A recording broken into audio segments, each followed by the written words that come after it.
If you're like me and you're the kind of chap who likes to take things to the limit, Welcome to the limit. you've no doubt wondered what, if any, are the limits to image quality. How many glorious little megapixels or ink blots can one get in an image? Today, I intend to probe the depths of large format image quality and see just how deep the rabbit hole goes. But at the end of the video, I also hope to answer, at what cost is this image quality achieved? So I think first, for a little background, I think we should jump in the time machine and go all the way back to the invention of large format film. Large format film got its name because it was, well, large.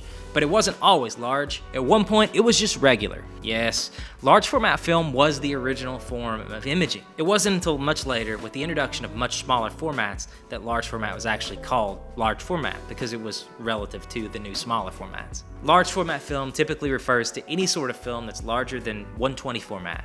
We're talking typically 4x5, 5x7, 8x10, and anything larger than that we sometimes call ultra large format. Large format film is special, and it's unique among all the film formats for having the distinction as being the format with the highest resolution and the highest image quality. The history and the creation of large format film go all the way back to the beginning of photography itself. In the early 19th century, the invention of photography involved capturing images on light-sensitive materials. The first practical form of large format photography that existed was the daguerreotype. This process used copper plates coated with silver halide to produce a positive image. It was after that we got the invention and the utilization of glass plate negatives, and that helped photography become a little more mainstream as well. This process on the whole was just a little bit easier. But the real advancement came in the late 19th century, early 20th century, with the invention of flexible film. At this point, manufacturers began coating thin, flexible film bases such as celluloid or nitrocellulose with a light-sensitive emulsion. This process would allow photographers to use this new film material instead of glass plates, which was obviously a lot easier to maneuver,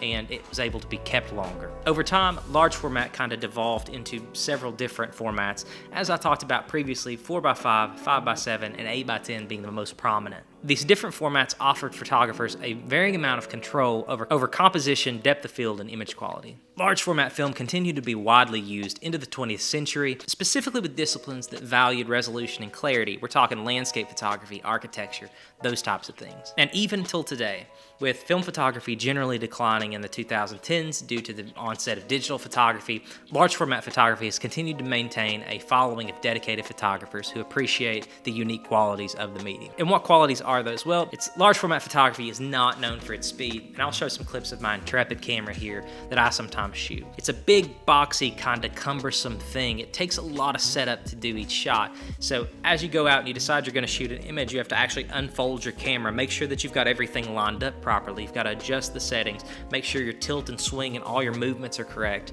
and then go through the process of actually shooting the image. Whereas, let's say that you're shooting a Nikon F100, you go out and you push the shutter and an image happens, right? It's amazingly quick. But large format, you're looking at a minimum several minutes to get a shot, and at a maximum much longer than that. So it's a much slower process, but the photographer is involved in every step and everything that happens with the camera the photographer is in control of, and some folks value that. But the other quality that comes along with large format is obviously with a huge negative 8x10 inches versus 35 millimeters, a little sliver of film, the image quality improvements are just immense. And so let's talk a little bit about resolution. And one thing that I should point off straight away is I'm going to talk about megapixels.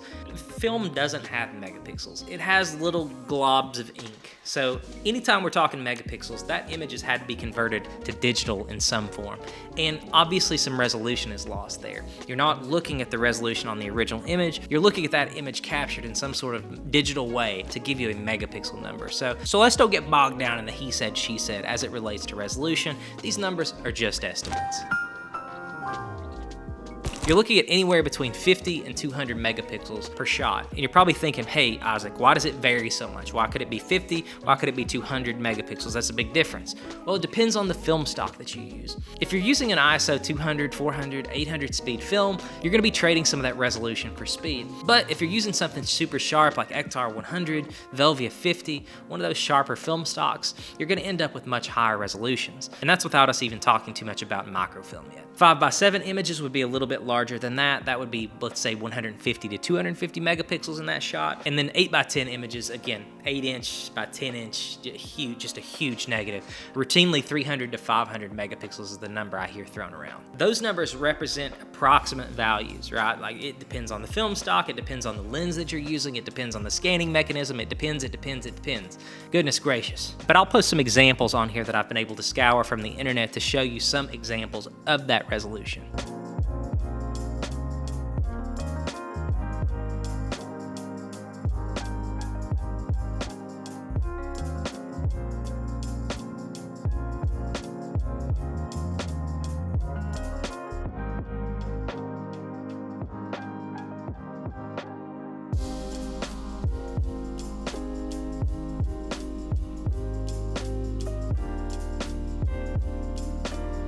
So let's talk a little bit about the present day and some of the options that we have available. And while those numbers are really impressive, modern advancements have made it such that we can achieve even higher resolution values than that. And that brings us to a more full discussion of microfilm. Microfilm is typically used as a method of archiving images, right? Newspaper clippings, photographs, that type of thing. And the idea is that you use a very sharp, very fine-grained film and take really small images of really big things. That way you can store them in a more compact medium. So there are a number of qualities that are worth talking about when we talk about microfilms or technical films.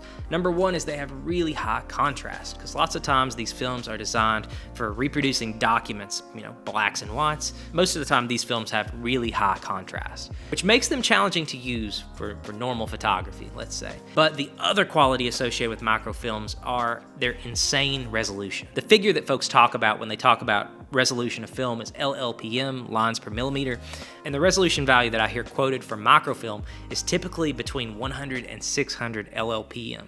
And we're going to talk about what that means for megapixels in just a second. So a film that I've only shot a few rolls of in 35 millimeter format, but I've been really interested in trying on my Intrepid 4x5 camera, is a film stock called ADOX CMS-20. This is a film stock that is surprisingly available in 4x5 format. And so let's talk a little bit about some of the unique characteristics of ADOX CMS-20. This film is known for its ultra fine grain. You can look at image samples of this film and there is absolutely no grain at all perceptible. So the film is really impressive in that way. So if you're someone who wants really clean black and white images, you can do no better than ADOX CMS-20. The film is an ISO 20 film. It's obviously a really slow speed film, and most of the time if you read how folks shoot it on the internet, typically they have to underexpose it to get their shots to meter properly. And that's something else that's worth talking about, and that's getting your images properly exposed. With ADOX CMS-20, and I know this from having shot it in the past, the dynamic range is super small. So you're not gonna go out on a bright sunny day and be expecting like your blacks are just gonna be black, just inky black, and your whites are gonna be blown out. If you're shooting the film, you're gonna wanna shoot it on days where it's cloudy, or you're gonna wanna shoot it in predictable, even lighting. That way that you're making sure that your dynamic range is super small in your shot. The differences between the highs and the lows are not too broad, because the dynamic range of that film, super tiny, you're not going to be able to get everything. The most impressive, interesting thing about ADOX CMS-20 though is the resolution, its resolving power. They're talking about a 4x5 sheet of film that is capable of resolving 800 LLPM. Well, what does that work out to in terms of real resolution or megapixels? At 800 LLPM, that would be approximately 80,000 lines by 100,000 lines, or an image that if you could capture it accurately, that would be 1,000 megapixels. And that's on 4x5 format. Obviously 8x10 format exists. ADOX CMS-20 isn't made for large format. So the highest resolution value that you can get in an image, at least from my figuring, is ADOX CMS-20 in 4x5 format. That would yield that 1,000 megapixel image. So let me show you some examples of ADOX CMS-20.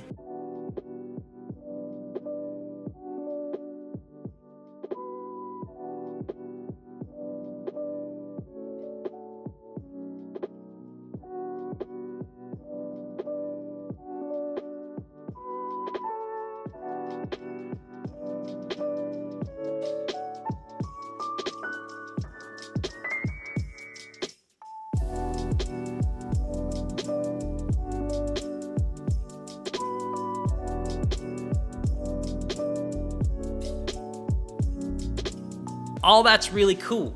What is the cost of this though? Well, so before you run out and buy your large format camera and all the ADOX CMS20 you can get your hands on, there's some things you should probably know. Number one, large format photography is ultra slow. We talked about that at the beginning of the video, and really, really difficult and challenging to get everything right. And you're gonna make mistakes, you're gonna waste film, you're gonna waste money.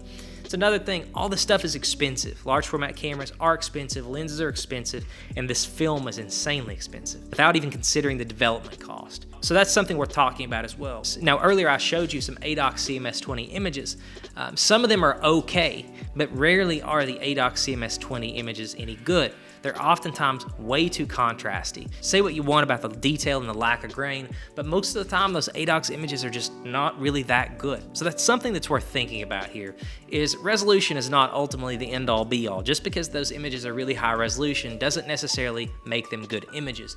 Yeah, you can do all these things, you can jump through all these hoops, and you can get really exceedingly high resolution, but at what cost? After this video, if you're still interested in really high resolutions and large format, why don't you take a look at this video where I'm unboxing my large format Intrepid camera.